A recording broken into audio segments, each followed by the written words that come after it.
Welcome to another edition of Lizard Landscapes. In this video I'll be showing you the techniques I used to create this fake rock waterfall. Now hopefully you read the disclaimer in the beginning of the video. Even so, I feel as if I must make a verbal disclaimer about creating your own waterfall using the techniques in this video. If you decide to use some of the techniques in this video, you must know you are doing so at your own risk, and specifically at the risk of your own pet. Lizardlandscapes.com cannot be held responsible for accident or injury resulting from having used the techniques in this video. I do have alternatives to using silicone on the website that this video is on. For example, creating a ceramic holder out of clay, firing it in a kiln, glazing it, and then firing it again, using a glass bowl. There's a whole list of alternatives to using silicone. Silicone is, as we all know, safe when cured or dried for 72 hours. But when wet, silicone is an extremely toxic substance, so be careful. I'll talk about that later in the video. Another thing is, please do the proper research as to what type of pet you have and whether or not it would be appropriate to have a waterfall in their cage. For example, it is definitely not appropriate to have a waterfall for a bearded dragon or Uramastics for that matter. Bearded dragons are not used to sitting water. It would dramatically raise the humidity level in their cage, so they could possibly develop an upper respiratory infection. Of course, there's the possibility of a pet drowning, so please be advised, weigh the pros and cons as to whether or not you really want to create a waterfall, and if you have a pet that's appropriate for it. Pets such as water dragons, obviously this is perfect. Toads, newts, that type of thing. And you can see here, this will end up going into a 75-gallon cage. I've got the cord, I've made a little opening for the cord to go out from the filter.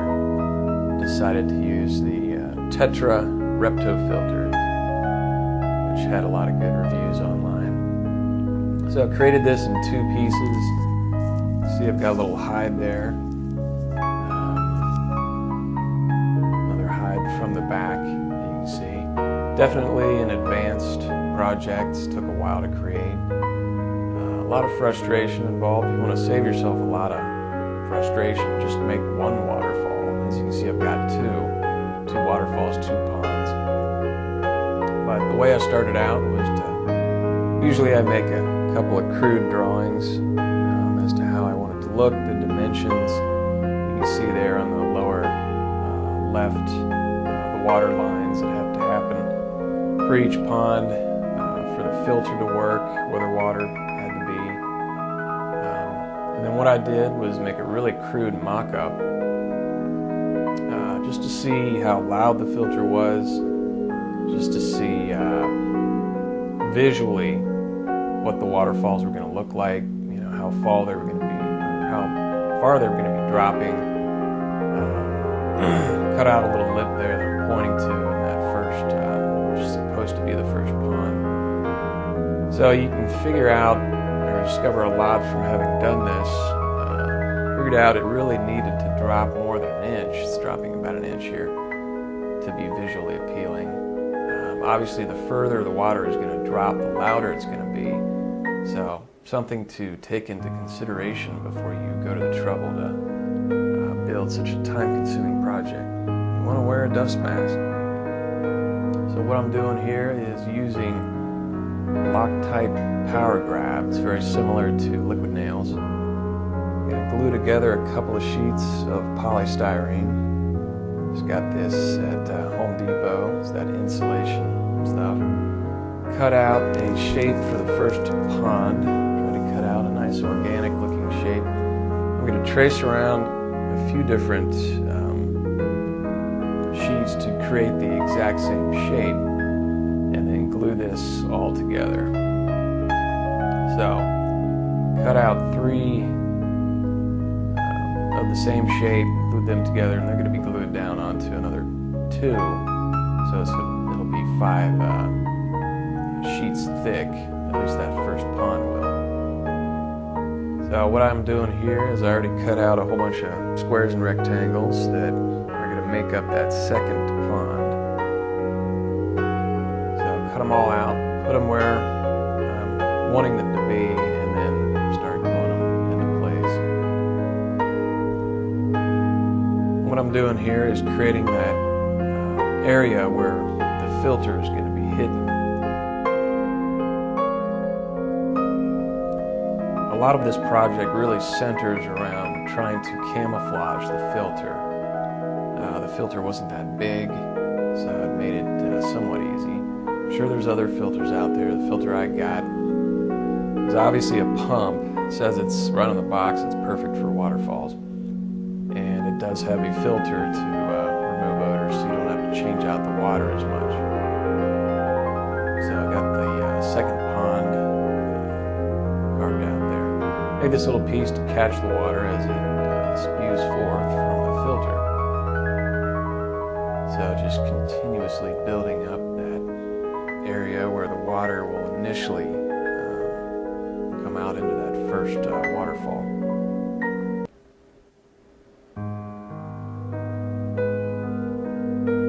Made a little cut here to try to go around a corner, around a curve, I guess, in the polystyrene. So doing the same thing to the first pond.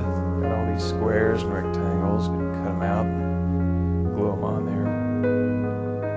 Just mapping out the general shape of the pond.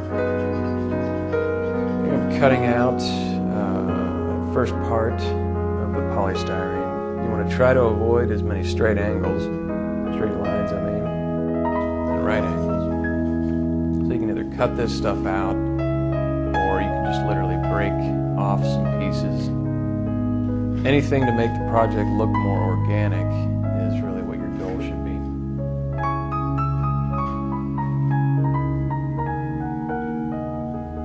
So I'm just kind of breaking it off with my fingers here. What I'm doing here is I'm going to cut away the floor to the back side to create a hide. And this might be a little confusing. I did the exact same thing in the miniature city that I built. So you might want to refer to that video. It might be a little bit more understandable. So what I did, it was, I glue it up here, it was down here, cut it away. I'm going to bring it up to the top and glue it onto that top part. Now kind of breaking away some of that area of what will eventually become the hide, just so it looks more natural, like it's an actual cave. Using some of that Loctite's power grab to put some glue on there. And you can really see just how powerful this stuff is. I haven't put it up there for more than 5 seconds and it's already grabbed hold. So it's a product very similar to liquid nails. So the reason why I did this is now there is no floor to that hive. The actual cage of the lizard cage will be the floor. So it saves on materials, saves on time. Did the exact same thing with this piece right here. So I've got that cut out. You can see how it's flowing. And decided to patch up this spot. I ended up carving out a little space for like a second cave. You can see that later in the video. And now's the time to create that second piece. This was all done in 2-piece jigsaw style. And that is the end of video 1. Now watch part 2. So continuing to build up that second piece. You can see a little area there where I drew out a notch for the cord of the filter to go. Now if you've got a custom cage, you can obviously drill a hole or something for the cord to fit through. There's some cages you can put it up through the top, cover up that cord with leaves or vines or something.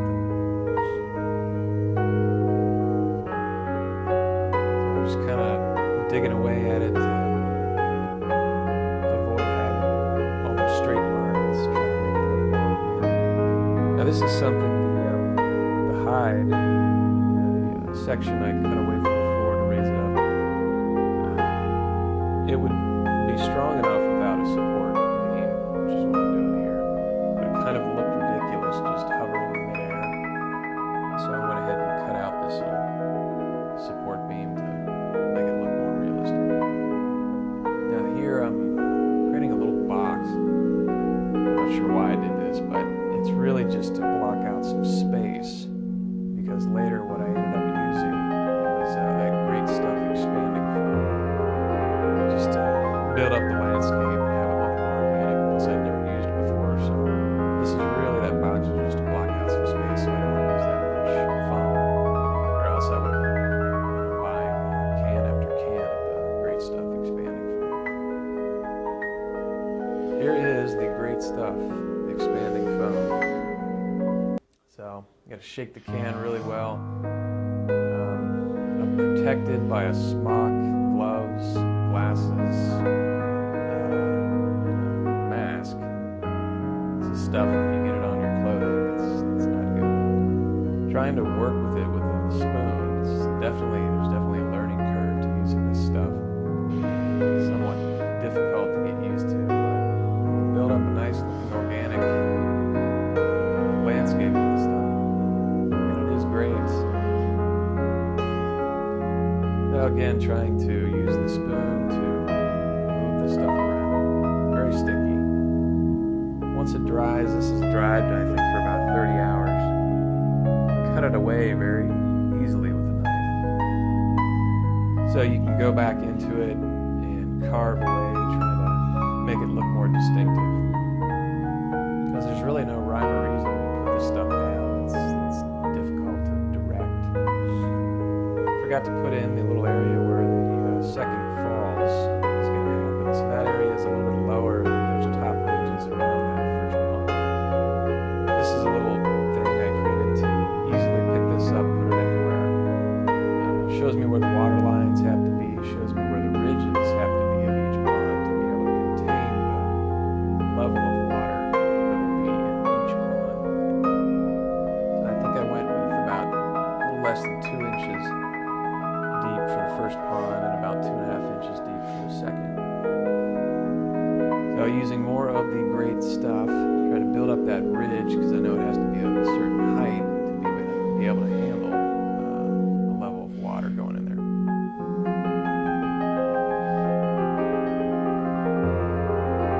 I ended up using I think 1.5 cans of this stuff. So it is a one use only. Once you've used it, the nozzle will clog. So keep that in mind when you're working with this stuff.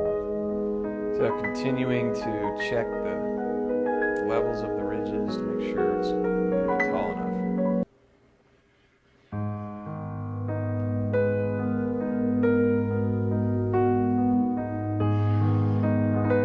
As you can see, it's kind of random where I'm putting this stuff. There's no real artistry going on at this stage anyway. When this dries, again this is dried for another 30 hours to make sure it's hard. There'll be a lot of pieces that are weak, that are sharp, pieces that you can just pull off with your fingers and get rid of those. And what I tried to do for the actual ponds is try to make them a little smoother, because I knew I was going to have to press silicone into all of these areas, and I didn't want it to be too textured. This stuff is pretty hard. Here's where some stuff is spilled over. You can just cut that away. Decided to put a couple of rocks in the second pond. The second pond is going to be a little deeper, so just as a safety precaution, if a pet is struggling for some reason, grab hold of that. There's a ton of little areas where there's gaps. I'm trying to patch all those up before I grout this thing. So at one point I ran out of great stuff,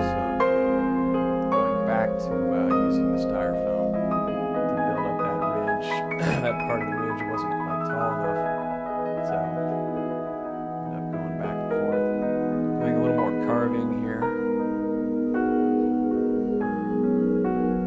And this is something, if you're going to do this, the carving after the fact, you want to make sure you make some fairly distinctive deep cuts, meaning you do not want to do any fine detail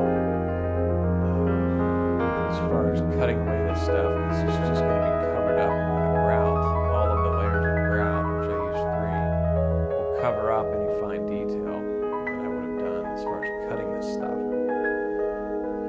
You can see here with the second piece, the piece that's covering up the filter, I left some space for each piece to grow, because when you add those layers of grout, it's going to grow in size, it's going to grow in weight, and you got to leave a little room for it to grow. It's very easy to keep adding to. It's very difficult to take away if it's too big. Using non-sanded white grout here, adding a little water. You want to mix this to the consistency of like thin pancake batter. So you do not want it watery. So this is quite a bit thicker than water. What I did here first was just add grout one layer to all the areas that are going to be submerged in water. Put it in a bathtub. Got a little level there, make sure it's like a realistic test. And did a test just to make sure the thing worked, make sure it was flowing right. I didn't want to get the entire thing done and then have it look terrible and have to go back. So this is definitely the stage to get this test over with. And what I learned is the waterfall didn't really look that good. It needed a ridge for the water to fall over. Instead, what it's doing here is kind of cascading down these 2 falls. So I created a little protrusion in this ridge for the water to fall over, just so it would be a little more visually appealing. And I probably should have done more, created a larger piece in each area, because the final product you can just barely tell.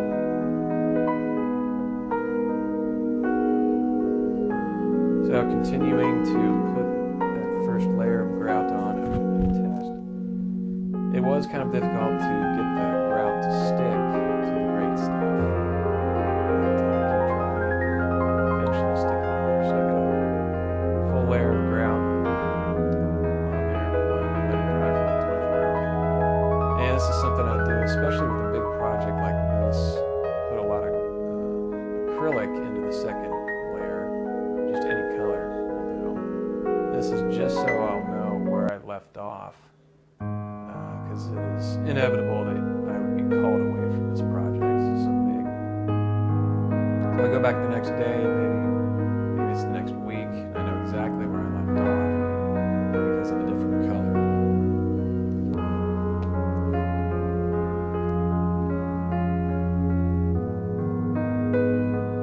And sometimes you'll have to introduce gravity to certain areas, since there's not as much of a mess, or sometimes it's easier to apply the grout. You got the structure propped up in some sort of way.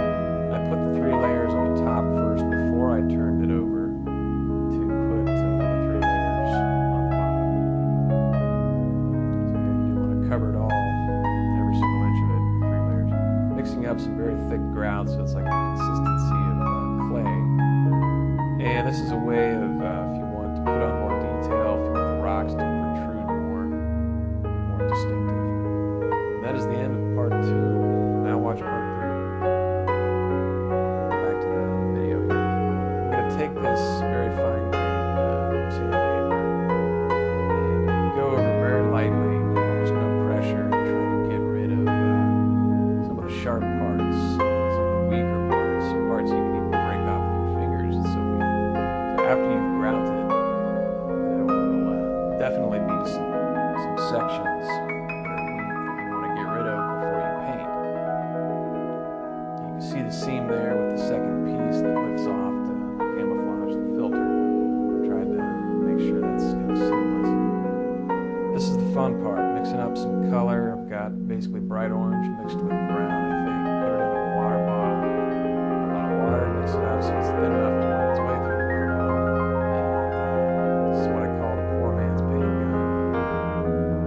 it's an easy way of, quick and easy way of painting the entire structure. And because of the water, you're going to get some weird transparency effects. You want to make sure the color underneath before you start to do that was something that you didn't mind showing through. And with this project, I decided to have the color shift be a little more dramatic. If you do a search on the internet for canyon structures or red rock, you'll notice there's a lot of different colors usually within these types of projects. Something I've never really pursued, maybe just out of laziness. But so I've got some almost bleached looking rock. Applying some detail as if that's the area where the rock separates from each other. Some dark brown. So this is something that you don't want to go too crazy with the detail. At least I'm not going to, because I'm going to cover a lot of this up with colored sand. Use colored sand at the end to sort of cover up the shininess. What I ended up deciding to do, this project is kind of patterned after the Grand Canyon's Havasupai Falls, which if you do a search for Havasupai Falls, you'll notice the ponds within that waterfall have this kind of turquoise look. I thought it looked nice and paradise-like. I went ahead and painted all of where the water is going to appear, this sort of turquoise color. But you can obviously do this entire project in a gray rock motif, in which case the color will be different. So I've got that little device thing you do created to tell me where the water lines are going to be. And how do I know where the water lines are going to be? Obviously, because I did those tests, make sure I knew exactly where they were going to end. And here's something I did to kind of try to make this look as if it's a large waterfall. Something synonymous if you do a search for waterfalls on the internet. Most of them, the larger ones anyway, not the backyard homemade waterfalls. The larger ones will have this white foam as a result of the sheer volume, speed, and pressure of the water that we really all associate with waterfalls. So something you can decide to do or not. So I've got it all painted here, and so from a distance it almost looks as if there's already water flowing through there.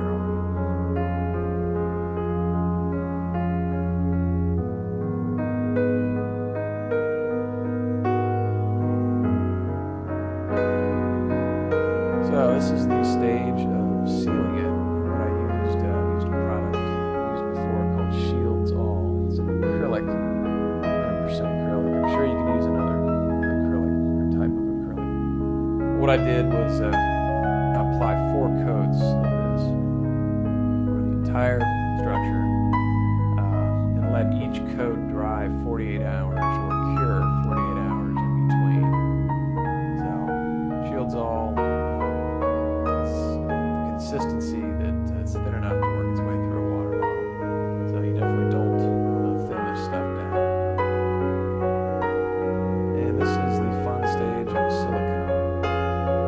This is part of the reason why I've got that verbal disclaimer going on. I've never worked with silicone before. It is an extremely strong chemical substance. What I've got is, obviously you can see I've got gloves on, I've got a mask on, airtight goggles on, and I've got this right next to a window.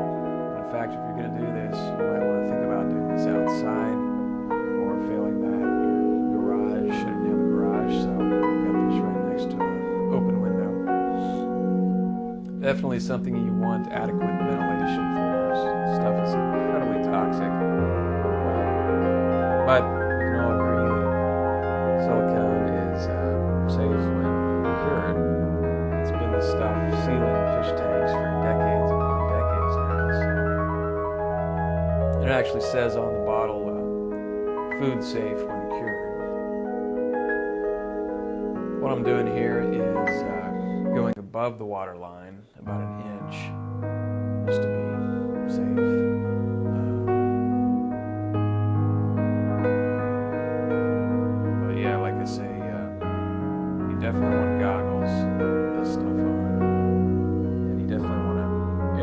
out, what I would do is air this stuff out for about a week after you've finished. And you might want to take it in the bathtub and hose it down. Make sure it's clean, especially before you put a critter in here. So what I did is obviously apply this to all of the areas that are going to be constantly submerged in water 24/7, 365.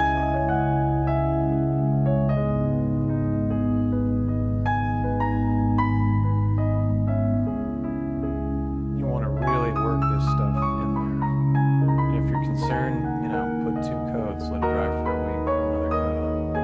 What I'm doing here is using some of that acrylic Shieldol over certain areas, taking some colored sand and applying that. This is just to try to offset the shininess that will happen from the ceiling.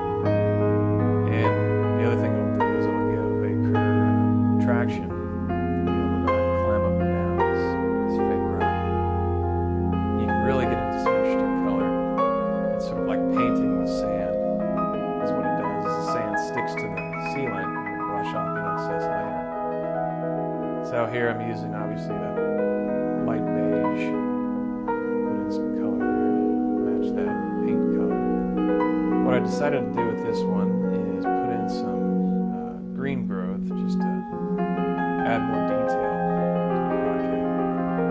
Really difficult to try to guide where the sand is going to go. So I'm trying to use a paintbrush with a drop of the sealant on it at a time. Try to sprinkle sand. You definitely want some plant-like growth around the waterfalls. So again, you can decide as to just how much detail you want to put into this thing. And do the exact same thing with the second piece that's camouflaging the water pump. And the last stage is you want to really brush away the loose sand, and there will be a ton of it. And again, you might take it into the bathtub, hose it down, make sure all that sand is gone. And there you have it, fake rock waterfall. So please do the proper research as to whether or not this would be appropriate for